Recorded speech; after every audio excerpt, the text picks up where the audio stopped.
नमस्कार, राम राम, जय हिंद। जैसा कि हमने हिंदी का टॉपिक कल किया था उपसर्ग की कुछ बेसिक्स सी चीजें हमने कल की थी। आज हम उपसर्ग के वो चीजें करेंगे, वो शब्द हम उठाएंगे जो किसी भी एग्जाम में बार बार पूछे जाते हैं। तो चलिए स्टार्ट करते हैं। उपसर्ग, करीब करीब उपसर्ग से रिलेटेड जो क्वेश्चन है आजकल वो किस तरीके से पूछा जाता है। उपसर्ग से रिलेटेड क्वेश्चन पूछा जाता है कि किस शब्द में दो से अधिक उपसर्ग हैं, या किस शब्द में उपसर्ग है और प्रत्यय भी है, किस शब्द में उपसर्ग है या नहीं है। तो इस टाइप के क्वेश्चन आपसे पूछे जाते हैं। तो करीब करीब 22 जो उपसर्ग हैं, कल मैंने आपको बताया 22 जो उपसर्ग हैं वो संस्कृत भाषा के हैं।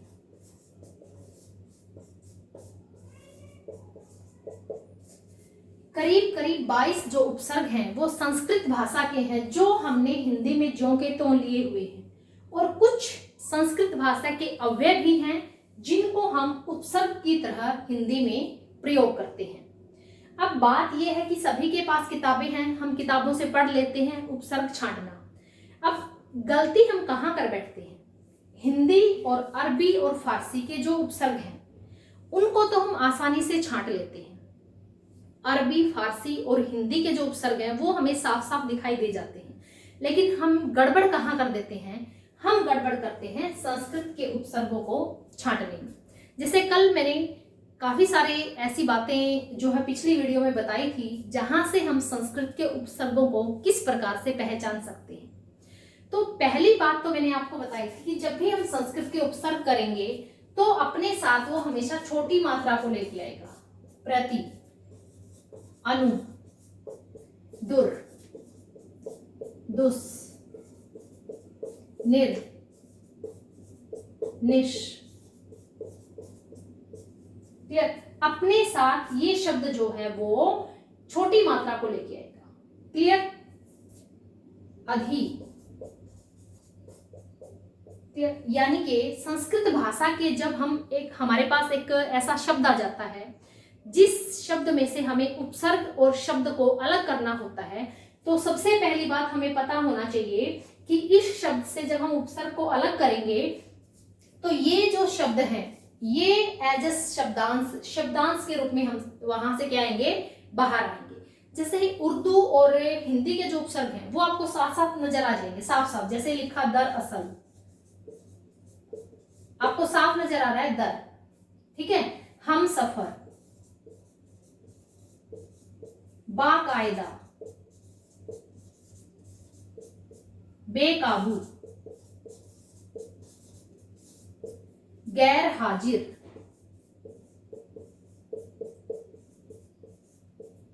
यानी कि यहां पे है बाकायदा, बा, बे, गैर।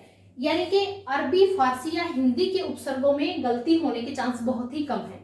गलती कहाँ होती है, गलती होती है संस्कृत के उपसर्गों को छांटने के लिए। तो कुछ ऐसे शब्द हैं जिनको हम यहाँ शब्दांश और शब्द को अलग करेंगे, और कुछ ऐसे एग्जाम्पल्स हैं जो किसी दूसरे पेपर में आए हुए हैं वो हम यहाँ पे करेंगे। जैसे एक शब्द लेती हूं मैं यहाँ, आवश्यकता, पेपर में आया हुआ है। पेपर में पूछा गया था कि आवश्यकता में कितने उपसर्ग हैं। आवश्यकता का जो उपसर्ग और प्रत्यय को अलग करें और शब्द जो इसके अंदर शब्द है उसको अलग करें। तो आवश्यकता का जब हम वर्ण विच्छेद करेंगे या आवश्यकता का जब हम विश्लेषण करेंगे तो शब्द हम इसको अलग अलग करते हैं। जैसे हमने शब्द लिया आवश्यक, प्लस ता प्रत्यय लग गया। क्लियर? हम इसको अलग अलग से करेंगे, आवश्यक प्लस ता, ता प्रत्यय लग गया। अब हम आवश्यक में यहां हमें क्या दिख रहा है, अक दिख रहा है, ठीक है, अक दिख रहा है। तो जब भी हमारे पास, हम इसको क्या करेंगे, आवश्यक को अवश्य प्लस अक प्लस ता। देखिए अब हमने यहां से शब्द लिया अवश्य प्लस अक प्लस ता। अब अवश्य को अलग करेंगे, अवश्य को क्या कैसे अलग करेंगे, अ प्लस वश प्लस ये, हो गया अवश्य, अ प्लस वश प्लस ये प्लस अक प्लस ता। अब देखिए, शब्द आपके पेपर में आया हुआ था आवश्यकता, और आवश्यकता में आपको उपसर्ग और प्रत्यय अलग अलग करने थे। तो क्या किया हमने, अ प्लस वश प्लस ये प्लस अक प्लस ता। पेपर में पूछा था कि ऐसा कौन सा शब्द है जिसमें सिर्फ एक उपसर्ग है, सिर्फ एक उपसर्ग है। अब देखने को तो हम आवश्यकता सोचेंगे बहुत बड़ा शब्द है, इसमें तो बहुत सारे कई सारे उपसर्ग मिलेंगे, लेकिन वश मूल शब्द हो गया, ए उपसर्ग लग गया, ये अक और ता तीनों क्या है, तीनों प्रत्यय हैं। क्लियर। तो आजकल पेपर में इस टाइप के जो क्वेश्चन है वो पूछे जाते हैं। चलिए इसी तरीके के कुछ और जो शब्द हैं वो हम यहाँ पे समझेंगे। देखिए,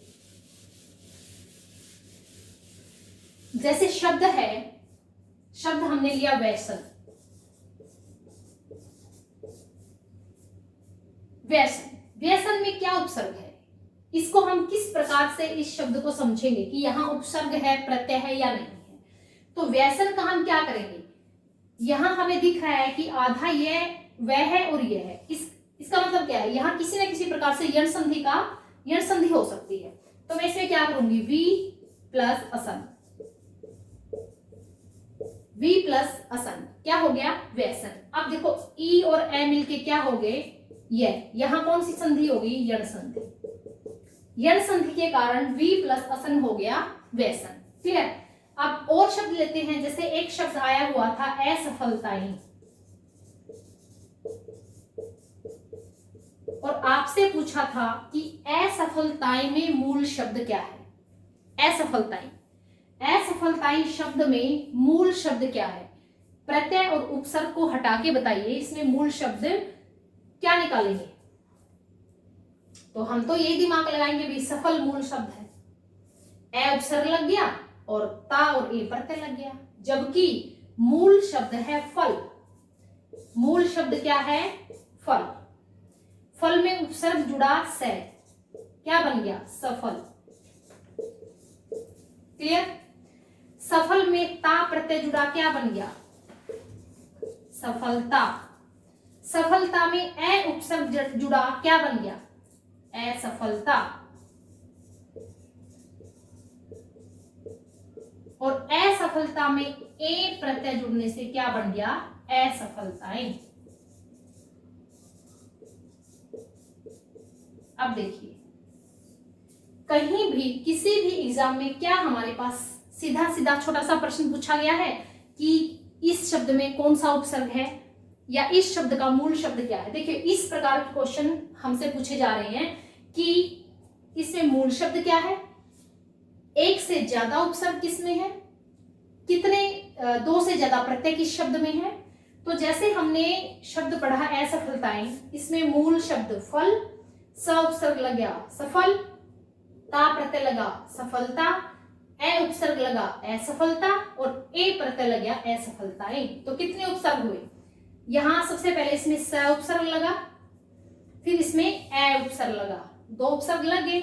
यहां पे सबसे पहले ता प्रत्यय लग गया और उसके बाद ए प्रत्यय लगा, यानी कि दो उपसर्ग दो प्रत्यय वाला शब्द असफलताएं। इसी तरह से और शब्द देखते हैं, जैसे शब्द है औपनिवेशिक। औपनिवेशिक, देखिए शब्द है औपनिवेशिक, जहां औ शब्द है, यहाँ पे औ शब्द जब स्टार्टिंग में प्रारंभ में बनता है तो वहां पे मूल शब्द है उप। उप प्लस ये शब्द क्या है, यहाँ निवेशिक। हमें ऐसा दिख रहा है कि जब हम बोलते हैं तो ऐसा दिख रहा है जैसे निवेशिक है, तो नी वेश और इक, उप प्लस नी प्लस वेश प्लस इक। अब बात आती है समझने की। उप उपसर्ग हो गया, नी उपसर्ग हो गया, वेश मूल शब्द हो गया, इक प्रत्यय हो गया। अब जब भी कहीं इक प्रत्यय लगेगा, कहीं भी जब हम प्रत्यय को पढ़ेंगे तो विस्तार से इसके बारे में चर्चा करेंगे। जब भी इक प्रत्यय कहीं होगा तो वो सबसे पहले वाला जो हमारा स्वर है, उपनिवेशिक। अब देखिए इक प्रत्यय कहीं भी लगेगा, उप प्रत्यय कहीं भी लगेगा तो सबसे प्रारंभ में जो भी इसके पास स्वर है, जैसे स्वर है उ या ओ, प्रारंभ में सबसे पहला जो हमारे पास उपसर्ग है उसमें जब हमारे पास स्वर उ ओ है तो इक प्रत्यय के प्रभाव से वो हो जाएगा औ। ये बात हमेशा याद रखनी है। तो देखो उपनिवेश इक प्रत्यय के कारण उ क्या हो गया औ, प एज इट इज, नी एज इट इज, वेश एज इट इज और इक प्रत्यय लग गया, क्या बन गया औपनिवेशिक। क्लियर। तो किसी भी शब्द को अच्छे से समझने के लिए हमें उस शब्द का विश्लेषण करना है, उस शब्द को बहुत अच्छे तरीके से समझने के लिए उस शब्द के टुकड़े टुकड़े करते हैं। Clear, understand. चलिए अब नेक्स्ट और शब्द लेते हैं। एक शब्द सबसे ज्यादा प्रॉब्लम आती है दुर उपसर्ग में, दुर और दुष में। उससे पहले मैं एक शब्द लेती हूं जैसे वैचारिक।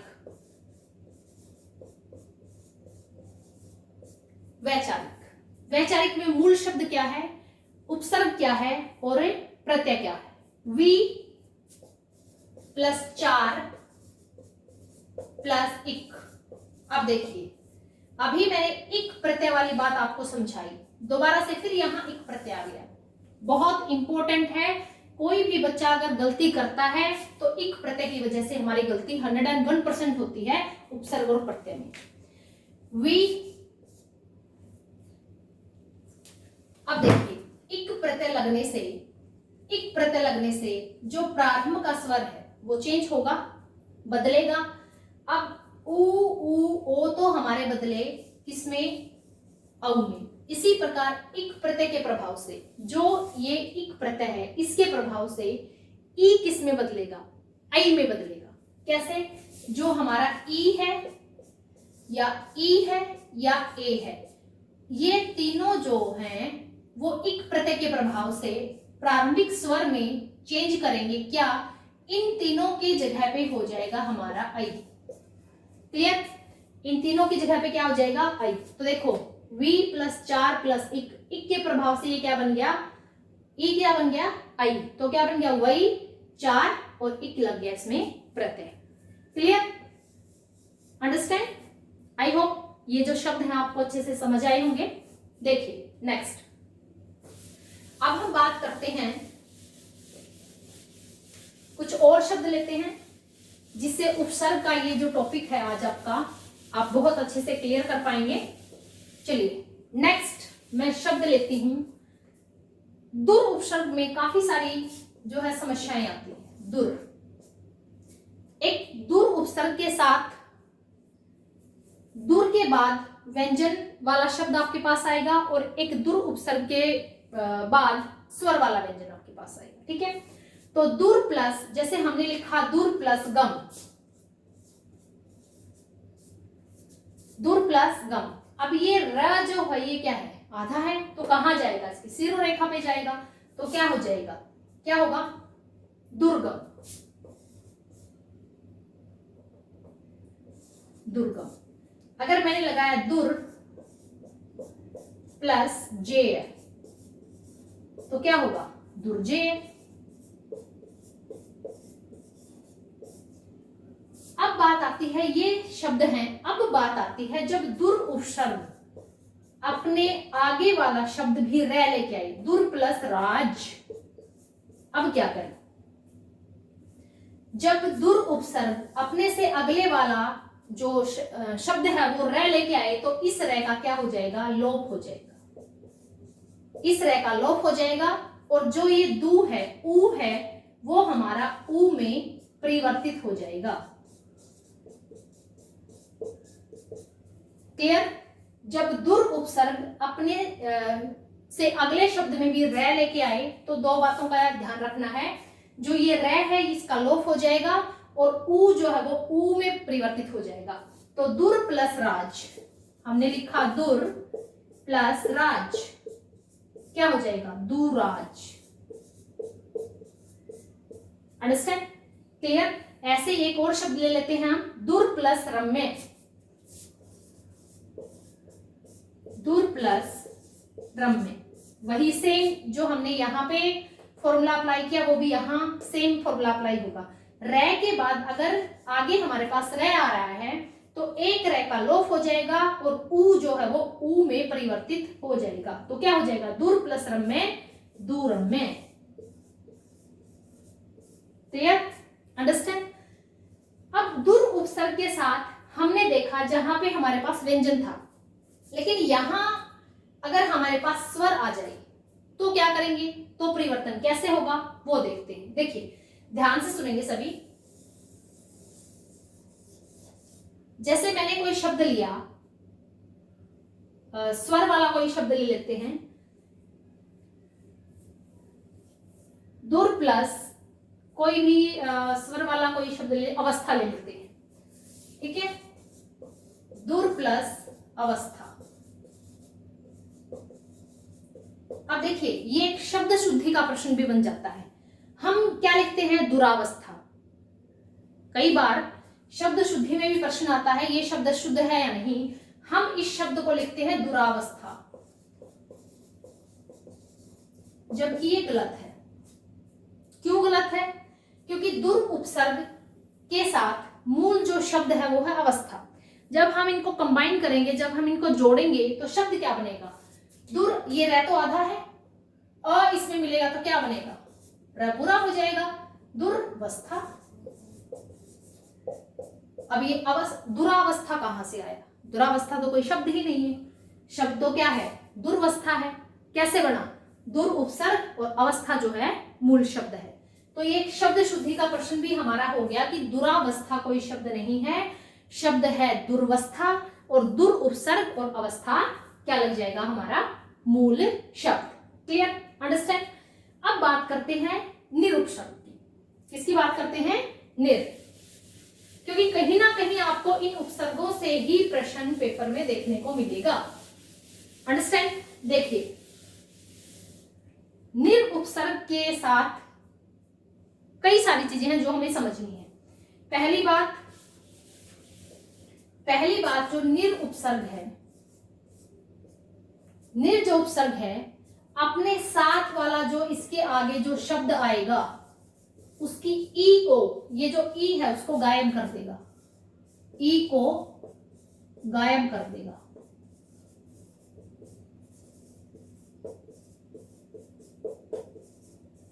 देखिए कैसे, बहुत सारे एग्जाम्पल है, बहुत सारे एग्जाम्पल देके हम समझेंगे।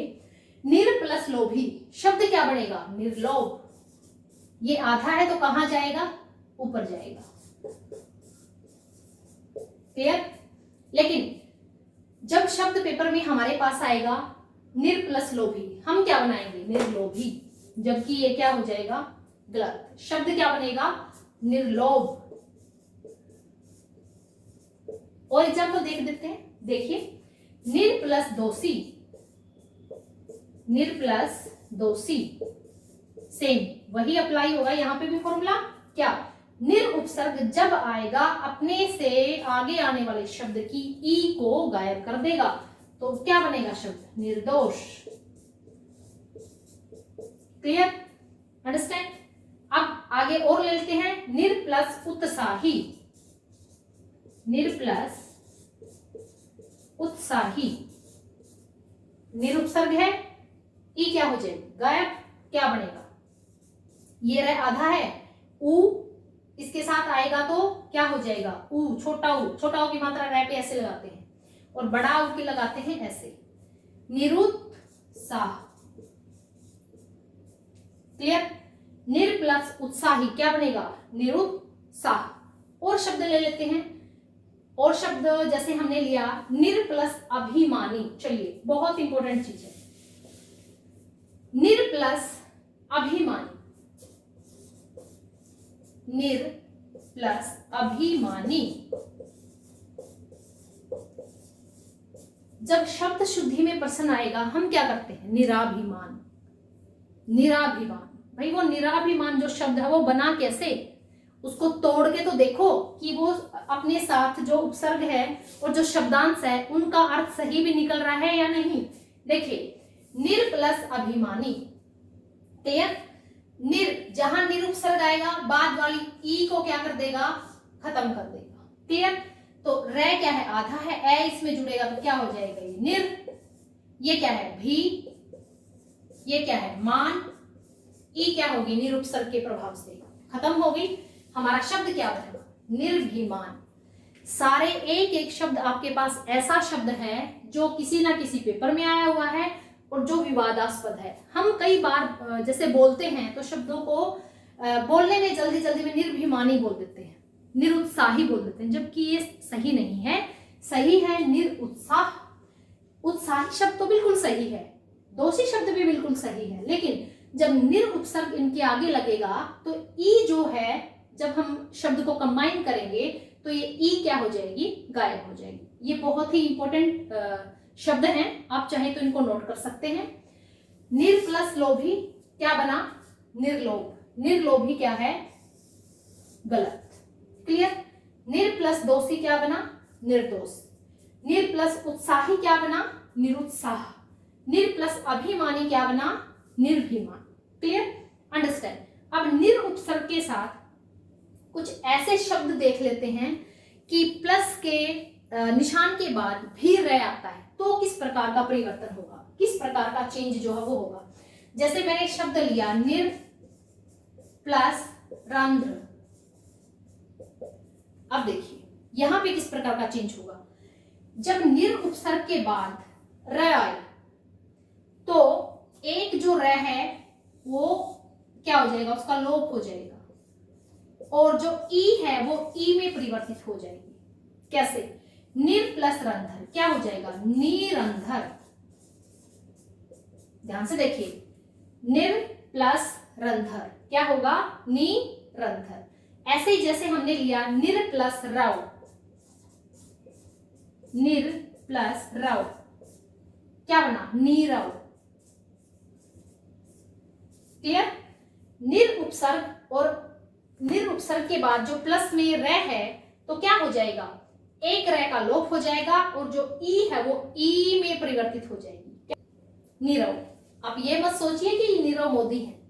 नीरव मोदी नहीं है जो खूब सारा पैसा लेके भाग गए, नहीं। ये एक नीरव शब्द है, ये एक नीरव शब्द है जो कैसे बना है, निर प्लस रव क्या बन गया, नीरव। ऐसे 4 या 5 शब्द हैं जो हमेशा शब्द शुद्धि में आते हैं, नीरव, निरंध, नीरज। ठीक है, तो इन शब्दों को हमें ध्यान रखना है। उसके बाद बात आती है सम उपसर्ग की। आई होप आपको ये क्लियर होगा। चलिए नेक्स्ट बात करते हैं सम उपसर्ग।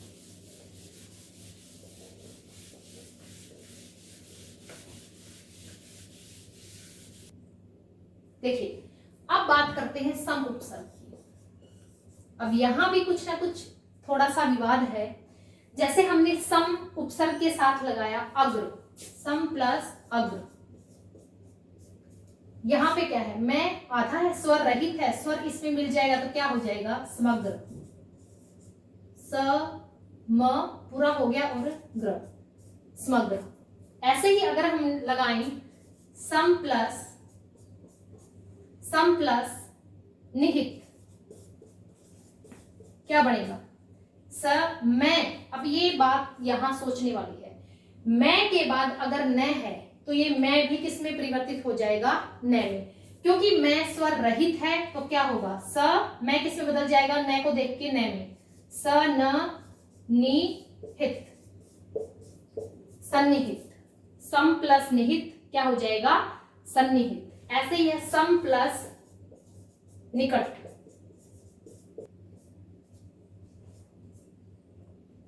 सम प्लस निकट।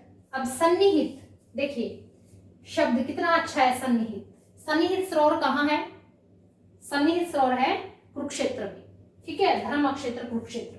सम प्लस निकट, वही न को देखकर मैं किस में परिवर्तित होगा, न में। स्वर रहित है तो स न नी कट क्या बन गया, सन्निकट।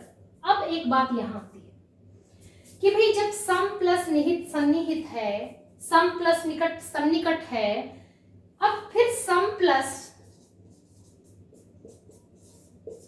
न्यास या सम प्लस न्यासी, ई प्रत्यय लगने से बनेगा सन्यासी। ई प्रत्यय अगर लगा दे संन्यास पे तो ई बन जाएगा सन्यासी।